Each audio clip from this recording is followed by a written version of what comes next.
This week on the WriterCon podcast. Write every day if you can, but find that block of time, whether it's 1 hour a day or 1 day a week or 1 hour, every weekend. Find that block of time and write. Don't let yourself say the muses are not with me or I'm not in the mood. Welcome to WriterCon, a gathering place for writers to share their knowledge about writing and the writing world. Your hosts are William Bernhardt, bestselling novelist and author of the Red Sneaker books on writing, and Rene Gutteridge, bestselling author of over 30 novels and screenplays. Hey there, writers. I'm joined today, as usual, by our sound engineer, Jesse Ulrich, and Rene Gutteridge, one of my co-conspirators on WriterCon, which is only a few weeks away now. I should mention that in addition to all the teachy, learning, writing, craft, educational sessions, more than 70 of them actually, we also give people a chance to have private consultations with an author, editor, agent, manuscript review, and to pitch to some of the finest agents and publishers around. As you might imagine, organizing all those pitches is incredibly complex, which is why I always punt that to Rene. Rene, talk about this. Listen, we call this incredibly complex. I think it's incredibly complex for a right brain person. I think a left brain person would have this done in an afternoon. So, you just have to understand the creatives are working on this. It's just a little harder for us sometimes, but we're getting it done. Hey, Jesse, I've also been watching all the email you've been exchanging with our AV people. You're going to record each and every session, right? And make them available after the conference to those who want them. Yes. Sounds like this might keep you busy. I don't know. Yeah, well, I was feeling confident about it until I discussed it with Michelle, who pointed out my strategy of just letting the USB drives record all day might not be the smartest strategy, because what if one of them's not working? So I will be running, if you're at WriterCon, you'll be seeing me running to the back of every room every hour or so just to make sure things are being recorded. Oh, you can duplicate as timekeeper. You can give people. That's right. Yeah. I'll be like, it's not even being recorded. You can stop talking. And live remotes from the WriterCon floor when you're not doing anything else, of course. That's right. Of course. All right. Our interview today is with the acclaimed author, Kathy Reichs. She, of course, has written the best-selling Temperance Brennan series, which, of course, was the basis for the Bones television series.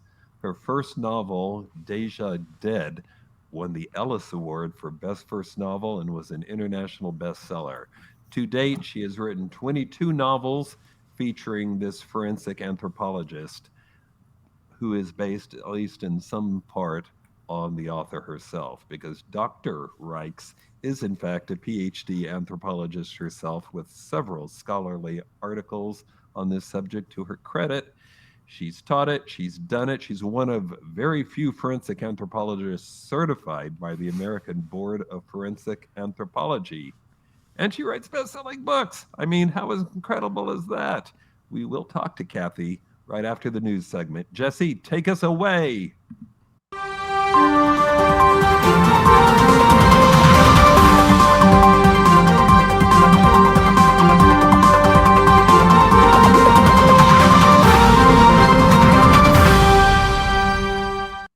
All right, our first news story has to do with our friends at Draft to Digital. You may remember on a previous podcast we mentioned that they had acquired selfpubbookcovers.com, which is basically a marketplace where self-published authors can buy pre-made book covers at a very low cost, and they're good covers. Anyway, what I didn't realize at the time was that this was part of a much larger expansion for Draft to Digital, which has been known as a distributor of ebooks primarily, but now they're starting what they call an author success division. And author success will be headed by an employee and novelist, Nick Thacker. He's been working at Draft to Digital for some years now. So put this into perspective. Last year, Draft to Digital bought Smashwords. Now they've bought this self-pub cover company. They were and are becoming even more so a major force and resource for the self-publishing community. and of course, a counterweight to Amazon KDP. So there hasn't been a huge launch yet because this author success service is still under development, but the platform is up and running in open beta, and they already have 800 or 900 active users. You can sign up. New users are added manually. They are vetted first, but in time, this service will become more widely available. And their goal, obviously, is to provide author specific solutions to the various things all authors encounter. For instance, after cover, you might want to set up a newsletter, which means you got to have a mailing list, right? And you're probably in the past people have used services like MailChimp. Well, Draft 2 Digital is about to offer that for you too. I mean, Rene, don't you wish something like this existed when you were first starting out as a Oh my writer? goodness. Listen, there's a group of authors who were writing before the internet, and then the internet came, and then we were writing after, and we were like the I don't know, guinea pigs of all of this. And like they just threw us into it. They're like, hey, Yeah. you need to be successful on this internet website thing, and good luck with that. Anything that has author and success and division, if even my publisher had the author success division, Yes. I would have loved it. I mean, we had to find our way through all of that, and many of us not well in some areas. So yeah, that sounds like a fantastic idea to Yeah, I summarize think my opinion. once again, Draft 2 Digital is doing a real service for authors. All right, second news story, book sales update. For the first 5 months of this year, according to the Association of American Publishers, which, as we've mentioned before, favors traditional publishing houses, Amazon is not a member. Anyway, adult book sales are flat as compared to last year, and children's and young adult books fell in sales by almost 8%, which is huge. The main weakness appears to be in children's hardcover books, to such an extent that Barnes and Noble has become reluctant to even stock those books because they're not selling and they end up having to return them. Similarly, a big five publisher, Hachette, has seen profits decline 16% compared to last year, and they are also in part, attributing that to children's books. Circana Bookscan reports that sales of romance print books, wait for it, romance print books sales increased 52% in the 52? 50. That's more than half again as of an already huge number during the 12 months ending in May of this year. The press release that Bookscan sent out says, quote, much of this growth can be attributed to the contemporary interests of new, younger readers with book talk and page-to-screen streaming TV projects leading the sources of discovery. I'm guessing like that red, white, and royal blue movie that my daughter told me she was going to see yesterday, which of course is deriving from a fan fiction that became a book later. Jesse, how is it you haven't written a romance novel yet? Honestly, at this point, I can't see why I shouldn't. So maybe I'll give it a shot. Possibly think of a few, but it seems like a no lose situation. Okay, Right? Rene. Yeah. Rene, same question. How is it? I mean, some of your books have had romance in them, but not category romances as such. You think that's in your future? I mean, that's where the money is. I mean, I'm with apparently. Jesse. The problem is I don't have a romantic bone in my body. I mean, this would be so challenging. But I'm with Jesse, and you may find both of us in the romance writing course we have at WriterCon, because I'm rethinking my entire life right now. And we should write one together, Rene. Oh, that's happening right now. It's happening. Yes. Yeah, we're doing it. Can we live stream the planning sessions? Yes. Yes, it will be. It will be crazy. If you give money to the WriterCon Patreon, you get to see the live streams of Rene and I trying to write a romance. Trying to write a romance. That. Oh, I like that a lot. Okay, news story 3. Finally, this was my favorite. Author says AI, artificial intelligence, is writing, I should put that in snicker quotes, writing unauthorized books being sold under her name on Amazon. And this involves a friend, Jane Freeman, who, as some of you will know, has written many books and consulted working in the writing and publishing industry. And apparently it was not her, but one of her readers who found out about this and told CNN about it, specifically about new books being sold on Amazon under her name, except she didn't write it. They appear to have been generated by artificial intelligence. They look like something they'd write. They're in her wheelhouse. Were They've they got titles. were Yeah. they listed like attached to her Amazon selling account? Like, Well, I would assume they would link in since they're using her name, but well, I don't know. well, if that's the case, like, who was getting the money from it?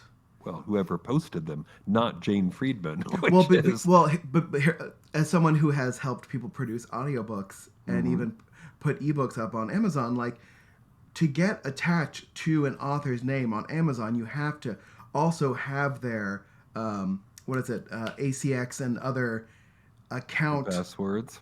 combined. Yeah, I don't know. Maybe it wasn't LinkedIn. Maybe it just looks like Yeah, I mean, it just looks like it. But a yeah, separate Jane Friedman.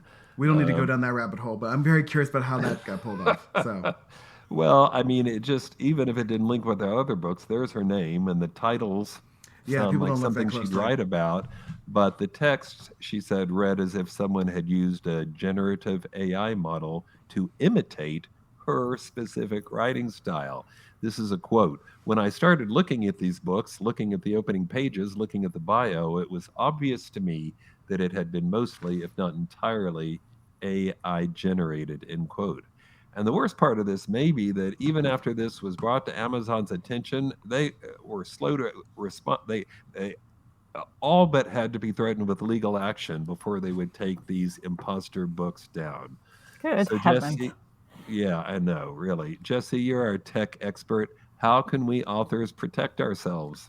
it shouldn't be this hard. Like, I don't see the legal reason why Amazon, after a very short investigation, could see that this was not the case and take those books down. It's very much like if you've ever a problem with like a Google product or a Facebook product and trying to get their customer service on the line, you realize they have no customer service and you're just stuck in an support chat box hell for weeks. I mean, I guess authors just have to either have somebody, either themselves, someone who works for their publisher or whatever, just constantly checking to make sure that doesn't grow too big, because it's probably easier to nip in the bud with one book than is like 10 books. You would think. You would think. Who knows? Well, Jane, if you're listening, we here at WriterCon support you 110%. And if there's anything we can do, you just let us know. All right, Jesse, cue up the music. Let's talk to Kathy Reichs. Kathy Reichs, welcome to the podcast. Well, thank you for inviting me. Oh, thanks for coming. Okay, we have a traditional first question. If you could give writers one piece of advice, what would it be? Oh, write every day if you can, but find that block of time, whether it's 1 hour a day or 1 day a week or 1 hour, every weekend. Find that block of time and write. Don't let yourself say the muses are not with me or I'm not in the mood. You find that block of time and you sit down at that keyboard and you write, because you can't edit a blank page. You've got to produce something. That is absolutely right. All right. Well, congratulations. You have just released the 22nd Temperance Brennan novel. Is that right? 22nd? Yeah, 22. See lurking over my shoulder. It's The Bone Hacker. So tell us what this one is about. This one starts out in Montreal. Tempe is in a small boat on the St. Lawrence River with Ryan. They're watching the fireworks. Montreal hosts the International Festival of Fireworks every year. And a storm comes up. They make it back to shore. But a man is struck by lightning up on the Jacques Cartier Bridge. His body falls into the river. And the next day, Tempe is asked to help recover him and identify him. She finds he has a tattoo. She has it run through the FBI tattoo database, and it links down to a gang in the Turks and Caicos Islands. She calls down, and the detective down there says, I'm coming to Montreal. Tempe says, you do not have to do, nope. She's coming to Montreal. She shows up. She has ulterior motives. She wants to persuade Tempe to go back to the Turks and Caicos because they have a serial killer operating, someone who he targets young male tourists and he hacks off their left hand, so the bone hacker. But while she's there, the FBI becomes involved in the investigation, and it turns out there is a whole entree into the world of cybercrime and spying and spyware and hacking, the other use of the word hacker, into software. Oh, nice. That's all I'm going to tell you. That's fair. Here's what I'm wondering as I hear you give this pitch perfect plot summary. Is it getting easier to write these Temperance Brennan novels or harder? Some things are easier. Some things are harder. One of the harder things is you have to, this book may be the first book that a reader has picked up, but it may be the 22nd book that a reader has picked up. So you have to reintroduce your characters, your central premise in each book, but you have to do it new and creatively so that you're not going to board your returning readers. So I've done that by, Temperance Brennan, forensic anthropologist, works for crime labs, works for coroners and medical examiners. I've done that by having her be in a faculty meeting and she's bored to death. So she starts writing her autobiography.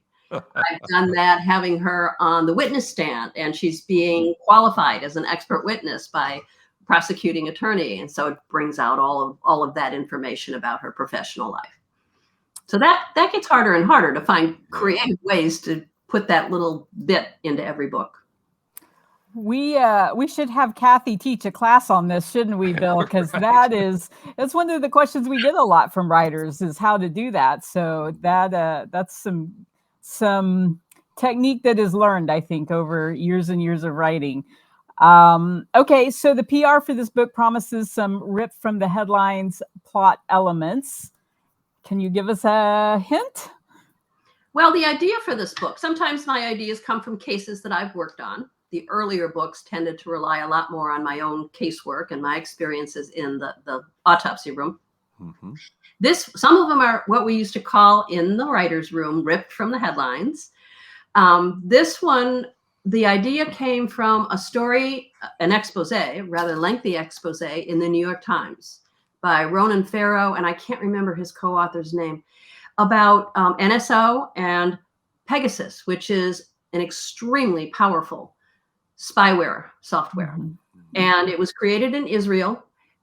It is a no-click spyware, which means the user of their device, their phone, for example, doesn't have to click on anything. It can get downloaded into their phone without them having any knowledge of it or any involvement, even if it's unknowingly in it. And it can be used to spy on by governments to spy on their citizens. And the United States government was thinking of buying it for a while. A number of governments have purchased it, but in the end, they chose not to. But it got me thinking about, wow, what if some nefarious villain out there creates a spyware that's able to do that, that's able to be dropped into people's devices and can be used for whatever purposes. Wow, that's, and I did remember reading that. I follow Rene. He's a fantastic journalist. So interesting. So, okay. So the next question was about being on top of recent scientific breakthroughs. In any additional scientific breakthroughs in the book as well?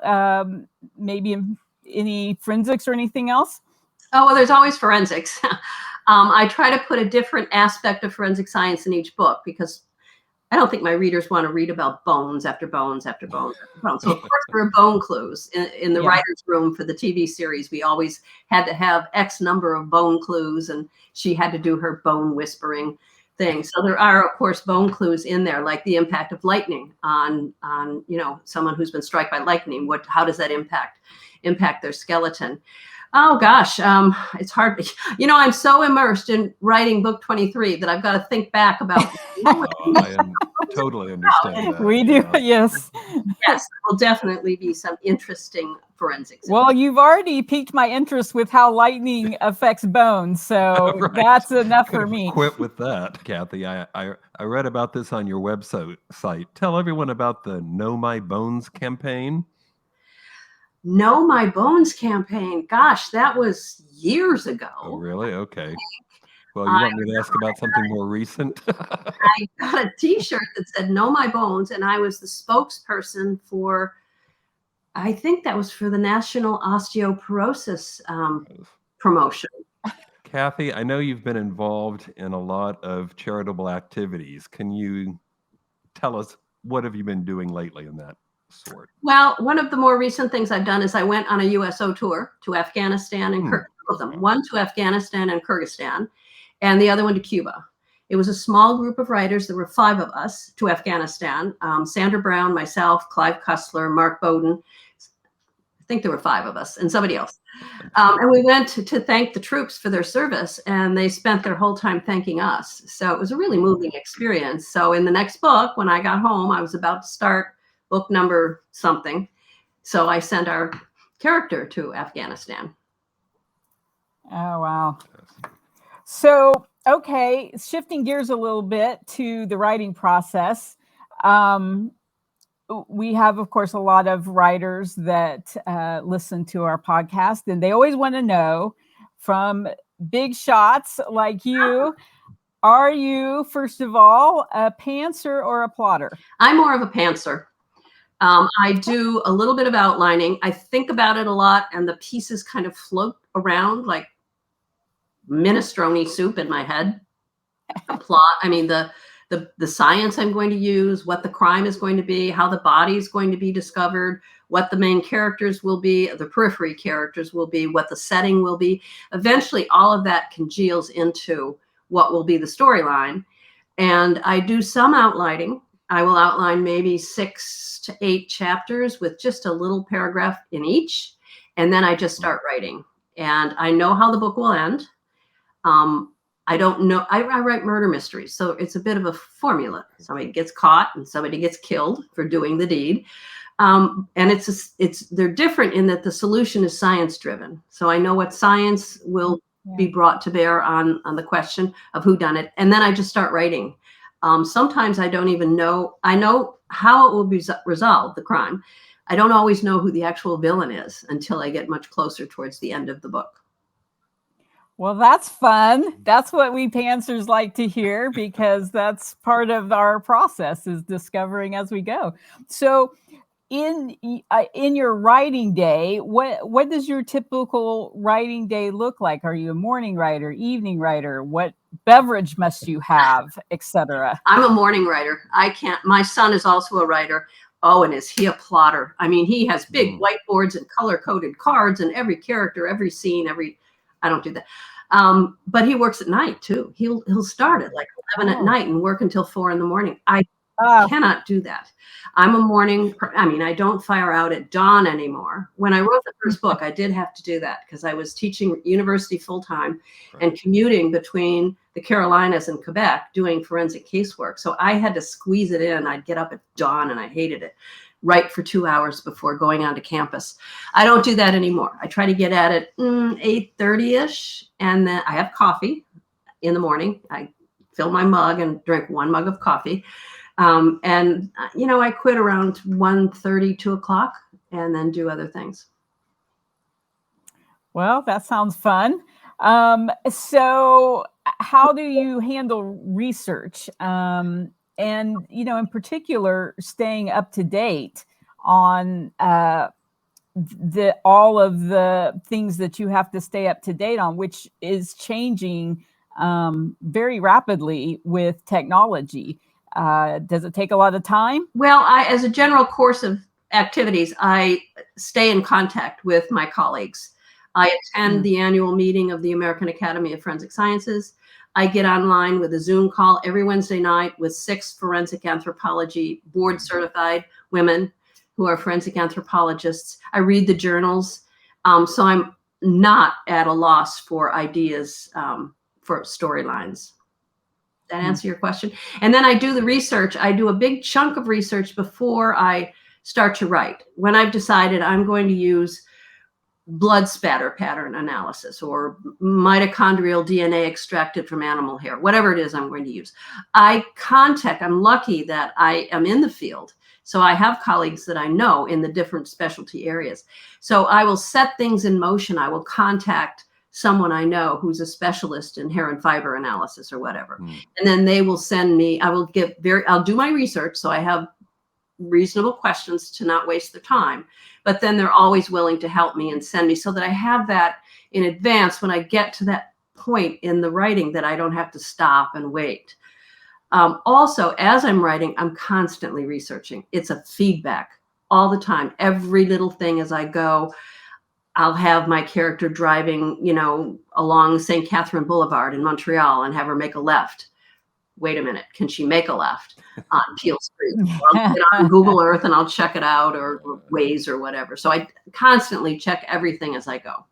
Which is just smart because you'll hear about it if you can't make a left turn there, right? Absolutely. Or if in an earlier book I've had a character with green eyes and they're back now and I say they have blue eyes. Nope, you'll hear about that. I wanted to just point out to our readers something very important, I think, that you've said, Kathy, which is how do you prepare yourself, even being an expert in the field, you prepare yourself well before you reach out to colleagues or other experts so that you have knowledgeable questions that is not wasting their time. You're not asking broad-based questions like, how do you do this? Exactly. You've researched and then... Yes. Because I get questions like that. I'll get a really broad question. Would you mind telling me what forensic anthropology is? Yeah, I'd mind telling you. Go out there, go to the website, and then come to me with specific questions, and I'm happy to help you. Right. Well, I'm guessing that Ph.D. in anthropology gives you a leg up too, plus all the years of experience in teaching, right? That's true. That's true. And I mentioned to you, we're getting ready to put on our annual writers conference. So we're very concerned, making sure we invite the right people and give people the right information. But perversely, I'm going to ask you, what's the worst piece of writing advice you've ever heard or been given? Oh, I won't say this was bad advice. Okay. Stephen King once told me, just get it down really quick, shove it in a drawer, go away, and then come back and edit it. It's probably good advice, but I can't write that way. Mm-hmm. I have to polish constantly as I'm writing. And I think that comes from when I wrote the first book, Deja Dead, I had no publisher. I just decided I was going to write a book and worry about, publishing it when it was finished. So I had to have that manuscript absolutely as perfect as it could be before. And what I did is I just blind mailed it off. In those days, you mailed off the whole hard copy manuscript. So I think the habit of constantly polishing, editing comes from the fact that I began writing in that way.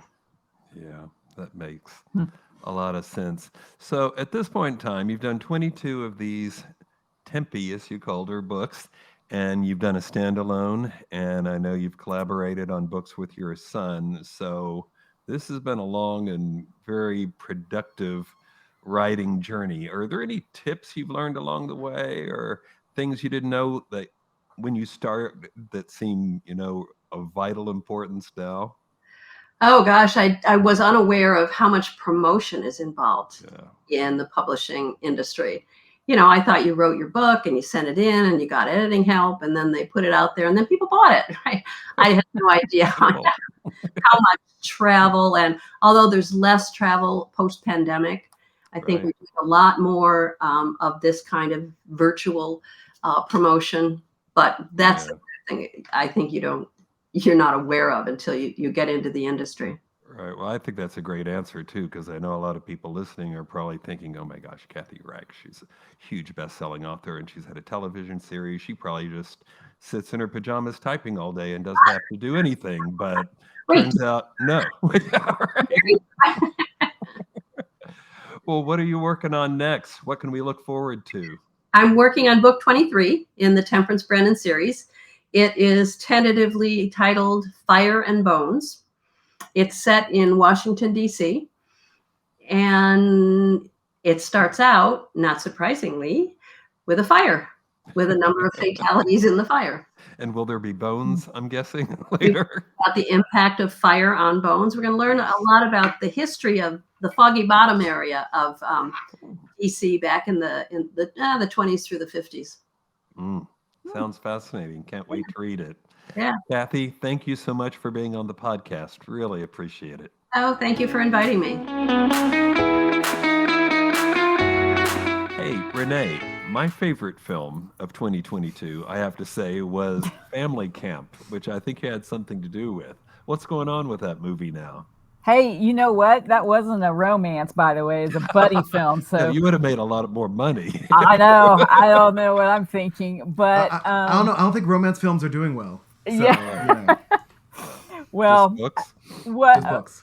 In any case, it got nominated for a Dove Award for Best Wonderful. Feature Film. So we're excited about that. We're in good company. Jesus Revolution is one of the other ones, which I thought was a fantastic movie. So anyway, that was exciting. That's fantastic. Congrats. And of course, you know, I'm going to mention WriterCon because as this goes out, we've got something like 3 weeks till it happens, September 1 through 4th.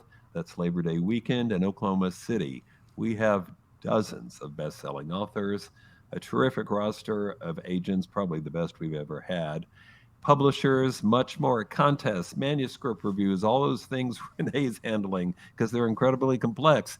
You can even get a great author photo for free, man. At WriterCon, we do it all. And if you didn't believe me before, let me just say 2 words. Food trucks.